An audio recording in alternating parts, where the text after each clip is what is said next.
Je ne m'attendais pas à rentrer. Karim a pris une béquille sur la cuisse. Donc, au bout de 2 sprints sur le terrain, j'étais carbo. Ça pique ça. Le JT de Foot Mercato avec Uber Eats. Bonjour à tous et bienvenue dans ce nouveau JT de Foot Mercato. Attention, aujourd'hui un JT un peu spécial. Avec notre partenaire Uber Eats, on vous a fait une petite surprise. Bon ok, je vous vends un peu la mèche. Il y aura des maillots collector à gagner à la fin du JT. Et on revient bien sûr sur la belle victoire des Français 3-0 face à la Bulgarie, un retourné de Griezmann et un doublé d'Olivier Giroud. Malheureusement, il n'y a pas eu que des bonnes nouvelles. On pense bien sûr à la blessure de Karim Benzema. C'est toute la France qui était en stress quand on a vu Benzema faire la grimace. On peut souffler un peu. Didier Deschamps nous a donné des nouvelles plutôt positives après la rencontre. Il a pris un coup, une béquille sur le vaste interne du genou et il faut faire avec. Mais aujourd'hui, c'est pas, voilà, il n'y a rien de dramatique. Le malheur des uns fait le bonheur des autres puisqu'Olivier Giroud a remplacé Benzema et a inscrit un doublé, son 45 et 46e but en équipe de France. Et d'ailleurs, ça lui a donné un sacré sourire après le match. Oui, bien sûr, c'est bon pour la confiance, que ce soit pour moi ou pour l'équipe. C'est toujours important de répondre présent. Disons-le clairement, c'était pas du tout prévu qu'Olivier Giroud joue autant hier.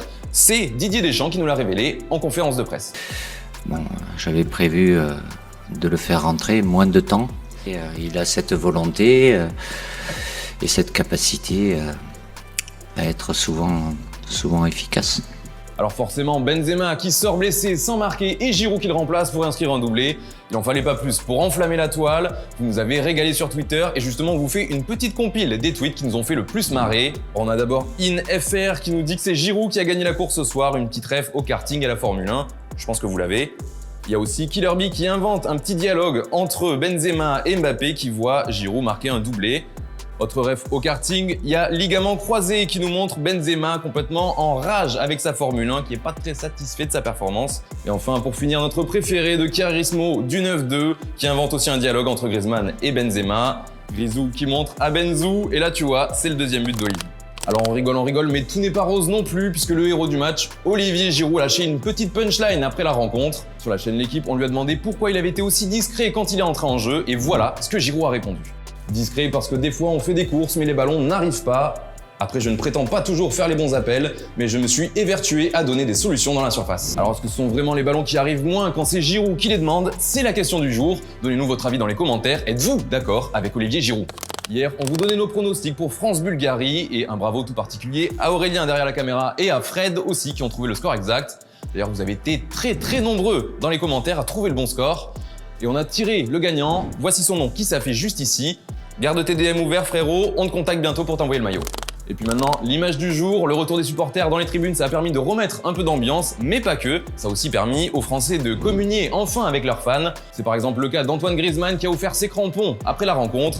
Et le retour des supporters, ça lui a fait plaisir et il en a parlé justement après la victoire face à la Bulgarie. Enfin, ça fait plaisir, hein. Ça fait du bien. Là, on prend leur force et c'est parti pour l'Euro.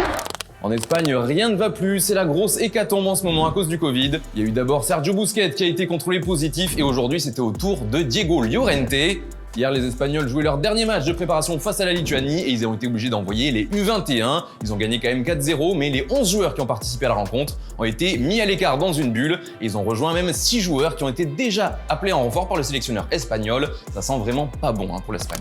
Je vous en parlais au début de ce JT, on a une belle surprise pour vous puisque Uber Eats a créé des maillots collector rien que pour vous, des maillots food bien sûr. Alors on a le Real Spaghetti, le Gyoza FC, le Burger United, l'Atlético Nachos, le Pokéball Club et l'Inter Kebab, mon préféré. Pour participer c'est tout simple, vous nous dites dans les commentaires quel maillot vous préférez et on tirera au sort le gagnant. Petit conseil d'amis, pour avoir plus de chances de gagner, n'hésitez pas à commenter la vidéo sur tous les réseaux sociaux de Foot Mercato, Twitter, Insta et Facebook. Voilà, c'est tout pour ce journal. Merci de nous avoir suivis. On se retrouve dès demain pour une nouvelle vidéo sur Foot Mercato. Oh, il nous régale. C'était le JT de Foot Mercato avec Uber Eats.